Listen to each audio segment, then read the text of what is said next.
rosa sempre foi conhecida como sendo a rainha das flores. A beleza, o aroma e todas as suas matizes lhe concederam esse título mais que merecido. E hoje a gente mostra para vocês como se dá a produção desta flor em Vitória da Conquista, conhecida como Terra das Rosas, aqui no sudoeste da Bahia.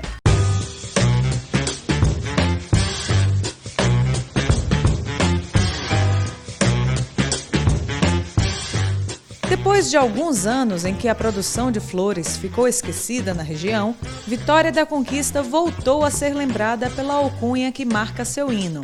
Isso aconteceu há quase 20 anos, quando políticas públicas impulsionaram a floricultura em algumas cidades do estado. Na época, aproximadamente 20 produtores resolveram investir na ideia. Hoje, somente 2 continuam florindo suas terras. Aqui na Amanda Flores, o floricultor Paulo Brito produz semanalmente uma média de 5.000 dúzias de rosas de diversas cores. Paulo, fala pra gente quais são as variedades que você tem aqui na fazenda. Nós temos em torno de 10 variedades, vermelhas, brancas, coloridas, diversas, todas as cores, né? As matizadas de 2 cores. E todas essas variedades se devem à procura por essas rosas, é isso? Isso.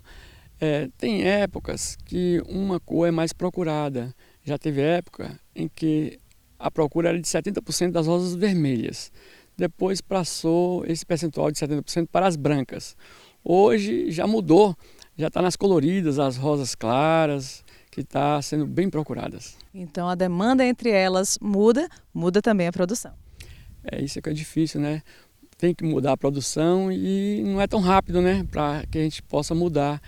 E aí eu estive falando com a minha esposa, que é sócia também, que a gente tem que conversar com os estilistas, né? Eles é quem define as cores do próximo ano, para não mudar tanto, não mudar tão rápido, porque é uma dificuldade para os produtores de flores que não é fácil, viu?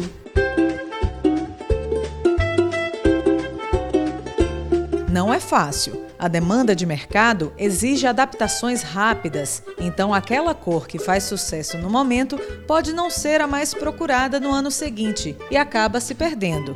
Às vezes sendo necessário arrancar os pés ainda produtivos para dar lugar a outros mais rentáveis. As mudas enxertadas demoram cerca de 10 a 12 meses para começar a produzir. E cada uma das 300.000 roseiras plantadas em 6 hectares de terra aqui produz durante todas as estações por até 5 anos, se bem cuidadas.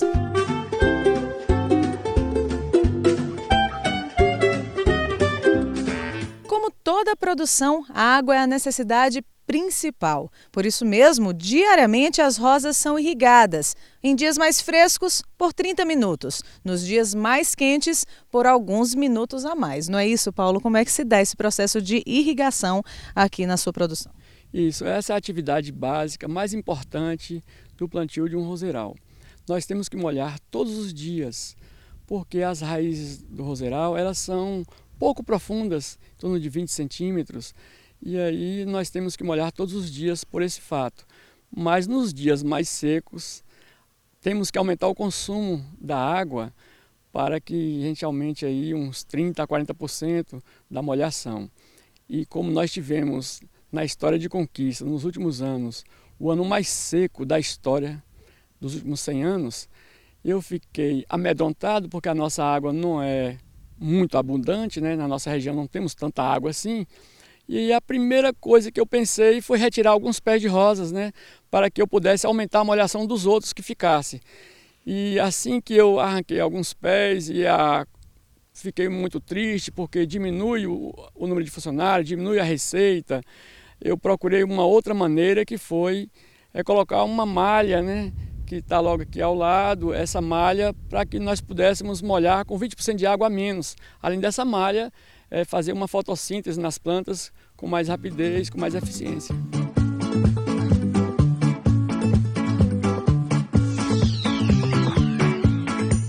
Além da água, muitas mãos são responsáveis para um bom resultado na produção. Aqui, cerca de 20 funcionários trabalham quase todos os dias no preparo da terra, plantio, cultivo, poda, colheita e seleção das flores que serão comercializadas.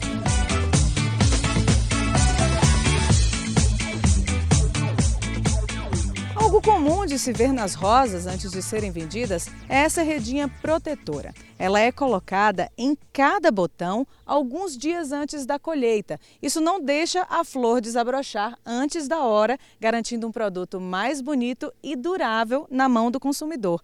Paulo, como é que se coloca, como é que se usa essa redinha e qual é a necessidade dela na hora da produção? Sim. Nós temos que colocar essa redinha em todos os botões 8 dias antes da colheita, para que nós possamos evitar a proliferação de insetos, né? Tem um inseto que chama trips, que se ele encontrar a rosa aberta, ele vai fazer ali o seu ninho e a produção dele é muito rápida, espalhando pela roça toda numa rapidez imensa, provocando uma falta de qualidade na rosa. E aí a gente tem que colocar essa redinha por esse motivo, principalmente, e para manter a qualidade, logicamente, como você já falou, na mão do cliente. Nesse momento a rosa começa a abrir suas pétalas. Isso, começa a desabrochar, ficar bonita e abre rápido. Você, quando o botão está maduro, você tirou a redinha, ele já começa a abrir. 10 minutos, 15, já está uma rosa aberta, bonita.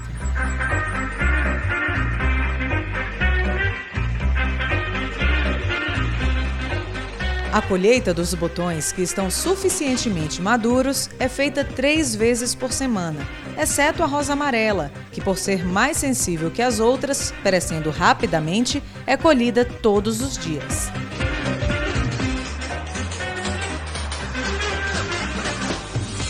Depois de colhidas, as rosas são trazidas para este galpão, onde são classificadas por tamanho e qualidade. E todo cuidado é pouco, viu? Paula, eu estou vendo que as bolsas com as unidades já colhidas estão aqui em vasilhames com água. Por que isso?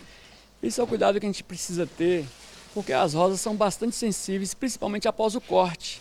Então, nas primeiras horas, elas têm que ser reidratadas para que a gente mantenha essa qualidade e ficamos com um produto bem adequado ao comércio. Qual é a diferença entre algumas unidades que já estão ali separadas, né, e que vai chegar na mão do consumidor? Nós dividimos aqui essa classificação em rosas de 40 centímetros, hastes de 60 centímetros e de 50. Porque algumas floriculturas fazem uns buquês maiores, eles exigem que a haste seja maior. E alguns decoradores preferem até que seja menor. Então, por isso a gente faz essa classificação de acordo com o próprio mercado, para que a gente possa sempre atendê-los da melhor forma possível. E a respeito daquelas rosas que não atenderam a nenhum desses critérios, tem um destino para elas também? Uma parte da produção, infelizmente, a gente tem que descartar, porque a gente não vai mandar um produto que não tenha a qualidade 100% Amanda Flores.